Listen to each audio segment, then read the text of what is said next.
Good morning, good afternoon, good evening guys.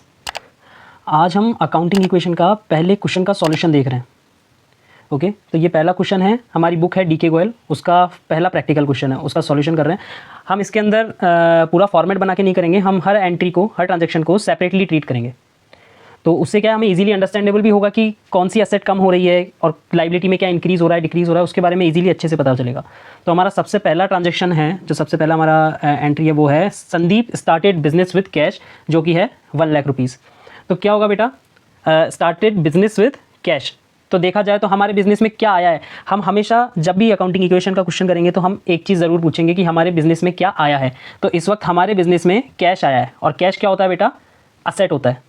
तो asset में 1 lakh rupees हम बढ़ा देंगे, और हमारे एक इक्वेशन ध्यान रखिएगा, assets equal to capital plus liability होता है। तो लाइबिलिटी के कॉलम में एक ये कैपिटल ऐड हो जाएगा 1 लाख। कैपिटल किसे कहते हैं, वो अमाउंट या वो असेट जिससे आप बिजनेस स्टार्ट कर रहे हैं। तो हमारी कौन सी असेट है, कैश। कैश से बिजनेस स्टार्ट कर रहे हैं, कितने रुपए से बेटा, 1 लाख से। तो हमारा उसके बाद जो हमने इसका टोटल मारा तो हमारा 1 लाख का 1 लाख आ गया। अभी भी आप देखेंगे दोनों असेट साइड और लाइबिलिटी साइड इक्वल है, और यही हमारा अकाउंटिंग इक्वेशन होता है बेटा। दोनों साइड हमेशा इक्वल रहनी चाहिए। अगर एक भी ट्रांजैक्शन में साइड इक्वल नहीं रही तो समझ जाइएगा कि उस ट्रांजैक्शन की आपने जो एडजस्टमेंट्स करी हैं वो गलत हैं। अब सेकंड ट्रांजैक्शन पे आते हैं, परचेस फर्नीचर। बेटा फर्नीचर क्या होता है, हमारे बिजनेस के लिए असेट होता है फॉर कैश। तो मैंने आपको कहा था आप हमेशा अपने आप से 2 चीज़ें पूछेंगे, हमारे बिजनेस में क्या आया और क्या गया। तो देखा जाए तो हमारे बिजनेस में फर्नीचर तो क्या हुआ है, आया है, और कैश हमारे बिजनेस से क्या हुआ है बेटा, गया है। ओके तो फर्नीचर आया है तो हमने फर्नीचर को 5000 को ऐड कर दिया। यहाँ पे देखिए बेटा 5000 ऐड हो गया है, वहीं कैश में से 5000 लेस हो गया। इस वक्त लाइबिलिटी साइड में किसी भी तरह का कोई भी एडजस्टमेंट हमने नहीं किया है। ओके लाइबिलिटी साइड में हमने किसी भी तरह का कोई भी एडजस्टमेंट नहीं किया है। तो इसके अंदर हमारे बिजनेस में क्या आया है, फर्नीचर आया है तो हमने फर्नीचर को ऐड कर दिया, और क्या गया है, कैश गया है तो हमने कैश लेस कर दिया। तो अब हमने इसको वापस से एडजस्टमेंट करने के बाद टोटल लगाया तो हमारे पास कैश बचा है 95,000 का, और हमारे पास फर्नीचर है 5,000 का। कैपिटल में अभी तक कोई भी चेंजेस नहीं है।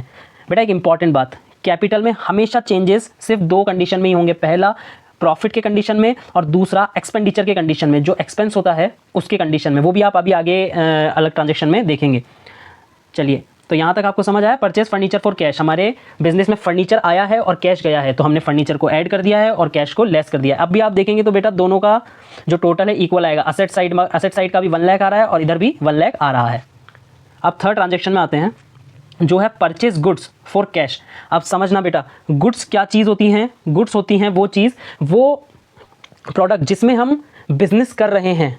समझिएगा बेटा, ये इस वक्त फर्नीचर का बिजनेस नहीं कर रहा है। अगर ये फर्नीचर का बिजनेस कर रहा होता तो फर्नीचर को हम असेट में फर्नीचर के कॉलम में नहीं लिखते, ये गुड्स के कॉलम में आता। ठीक है, अब आप देख रहे हैं पहले हमारे बिजनेस में कैश आया था तो हमने कैश लिखा, फिर फर्नीचर आया तो हमने फर्नीचर ऐड कर दिया, और अब हमारे बिजनेस में गुड्स आया है। गुड्स क्या होता है, वो प्रोडक्ट जिसमें हम डील करते हैं, जो हमारे बिजनेस का, जिससे हमारा बिजनेस चल रहा है। इलेक्ट्रिशियन के पास इलेक्ट्रिक आइटम होते हैं, वो उसका गुड्स होते हैं। ओके एक किराना स्टोर पे जो किराने के सामान होते हैं वो उसका गुड्स होते हैं। किराना स्टोर के लिए जो उसका फर्नीचर है वो उसका गुड्स नहीं है बेटा। फर्नीचर में वो सेल और परचेज नहीं कर रहा है, फर्नीचर को एक बार परचेज करके रख लेता है। ठीक है, तो वो उसका असेट बन जाता है। लेकिन गुड्स वो चीज़ होती है जिससे वो अर्निंग कर रहा है, जिससे वो कमा रहा है। ओके तो यहाँ पे बेटा परचेज गुड्स फॉर कैश 20,000। तो यहाँ पे हमारे बिजनेस में सबसे पहले क्या आ रहा है, इसने बेटा गुड्स खरीदे हैं, मतलब गुड्स आ रहा है, तो हमने यहाँ पे गुड्स बढ़ा दिए 20,000 से। पर हमारे बिजनेस से बेटा कैश जा भी तो रहा है, तो हमने यहाँ से कैश को लेस कर दिया। ध्यान रखना बेटा, कॉलम का मतलब जब आप किसी के आगे यहाँ से कॉलम बनाते हैं तो इसका मतलब होता है कि ये आइटम यहाँ से लेस हो गया है। ओके जब भी आपको कुछ लेस करना है तो कोई दिक्कत नहीं, आप माइनस ना लगा के आप कॉलम भी लगाएंगे तो सामने वाला समझ जाएगा। ओके बेटा, तो हमने हमारे बिजनेस में गुड्स आया है और कैश गया है। अभी भी आप देखेंगे, अभी भी हमारे लाइबिलिटी साइड में कोई भी चेंजेस नहीं है। जो भी एडजस्टमेंट हो रहे हैं वो सब हमारे असेट साइड में हो रहे हैं। कैश में प्लस माइनस हो रहा है, फर्नीचर ऐड हुआ है, अब गुड्स ऐड हुई हैं। ओके बेटा, तो हमारे अभी तक लाइबिलिटी साइड में कोई भी एडजस्टमेंट नहीं हुआ है। जो भी लेन देन, जो कुछ भी चल रहा है, सारी भसड़ हमारे असेट साइड में चल रही है। अब समझेंगे फोर्थ ट्रांजेक्शन बेटा, उसमें है परचेज गुड्स ऑन क्रेडिट। बेटा क्रेडिट मतलब हमने माल खरीदा है उधार पे। ओके उधार में माल खरीदा है, तो अब समझेंगे परचेज गुड्स ऑन क्रेडिट 36,000। तो हमारे बिजनेस में क्या बड़ा है बेटा, या क्या आया है, हमारे बिजनेस में गुड्स आया है। तो गुड्स आया है तो हम ऐड करेंगे, तो हमने यहाँ पे 36,000 को ऐड कर दिया है। ओके लेकिन हमारे बिजनेस से क्या गया है, देखा जाए तो बेटा बिजनेस से कुछ गया ही नहीं है। आप समझ रहे हैं, हमारे बिजनेस से कुछ नहीं गया। पहले हमने जब गुड्स खरीदा था तो हमारा कैश गया था, लेकिन अब हमने जब गुड्स खरीदा है तो हमारा कैश गया ही नहीं है, तो कैश में तो कोई चेंज ही नहीं होगा। लेकिन बेटा उधार में खरीदा है, और जब हमने उधार में कुछ खरीदा है तो समझिए अब हमारी एक लाइबिलिटी, हमारा एक दायित्व बन गया है कि हमें किसी को पैसे चुकाने हैं, क्योंकि हमने उधार में गुड्स खरीदा है। तो लाइबिलिटी साइड में क्रेडिटर्स का एक कॉलम बन जाएगा जिसमें 36,000 ऐड हो जाएंगे। अब आप देखेंगे बेटा तो इन तीनों का टोटल भी 1,36,000 आएगा और इसका टोटल भी 1,36,000 आएगा, जो कि इक्वल होता है। ओके आप हर ट्रांजैक्शन में आप ना आपका आंसर चेक कर सकते हैं। अगर दोनों साइड का टोटल इक्वल आ रहा है तो ऑटोमेटिकली आपका ट्रांजैक्शन मतलब सही है। अगर आपने सही से किया होगा तो डेफिनेटली आपका हर ट्रांजैक्शन के बाद जो बैलेंस है वो इक्वल आएगा। ओके अब हम चलते हैं फिफ्थ पे। फिफ्थ ट्रांजैक्शन कहता है पेड रेंट ₹700। अब समझना बेटा, मैंने आपको बताया था कैपिटल में एडजस्टमेंट सिर्फ दो ही होते हैं, एक तो प्रॉफिट के टाइम, दूसरा एक्सपेंसेस के टाइम। बेटा रेंट है ना, वो हमारा एक्सपेंस है, हमारा खर्चा है। ओके तो जब हम खर्चा करते हैं तो आपने देखो बिजनेस में क्या आया, बिजनेस में बेटा कुछ भी नहीं आया है, पर बिजनेस से कैश गया है। ओके और कैश जाएगा तो कैश में से लेस हो जाएगा, तो हमने यहाँ से लेस कर दिया, और ये खर्चा है बेटा, तो खर्चा हम कैपिटल में से भी लेस करते हैं, तो हमने किया है। अब भी आप इन तीनों का और इन दोनों का टोटल लगाएंगे तो इक्वल ही आएगा। ओके हम एक एक एडजस्टमेंट लेके चल रहे हैं ताकि बेटा आपको इजीली अंडरस्टैंड कर पाओ कि अच्छा इसमें ये ऐड हुआ है, इसमें ये लेस हुआ है। अगर मैं फॉर्मेट बना के करता ना तो बेटा हो सकता था कि आपके लिए वो समझने में थोड़ा दिक्कत हो जाता। आगे के क्वेश्चन हम सारे फॉर्मेट से ही करेंगे, बट अभी मैं आपको एक एक ट्रांजेक्शन बता रहा हूँ कि ये किसमें ऐड और लेस कैसे होगा। ओके तो उस तरीके से हमें आगे बढ़ना है। अब आगे के जितने भी हम क्वेश्चन करेंगे बेटा उसके अंदर प्रॉपर फॉर्मेट से ही होगा। आप समझिए सिक्स्थ जो ट्रांजेक्शन है वो क्या बोलता है कि गुड्स कॉस्टिंग ₹40,000। एक जो गुड्स थी उसका कॉस्ट था बेटा 40,000, उसको हमने बेचा है, सोल्ड किया है प्रॉफिट पे at a profit of 20% for cash. हमने कैश में बेचा है गुड्स को, ठीक है, 20% के प्रॉफिट पे। तो सबसे पहले बेटा हमें वर्किंग भी बनानी है और वर्किंग नोट यहाँ पे है, कैलकुलेशन ऑफ प्रॉफिट। तो प्रॉफिट कैसे कैलकुलेट करेंगे, हमें 20% प्रॉफिट निकालना है बेटा, तो कैसे करेंगे, अगर 40,000 100% है तो इसका 20% कितना होगा। तो बेटा ये वाला फॉर्मूला ही लगाना है तो आप इजीली निकाल पाएंगे।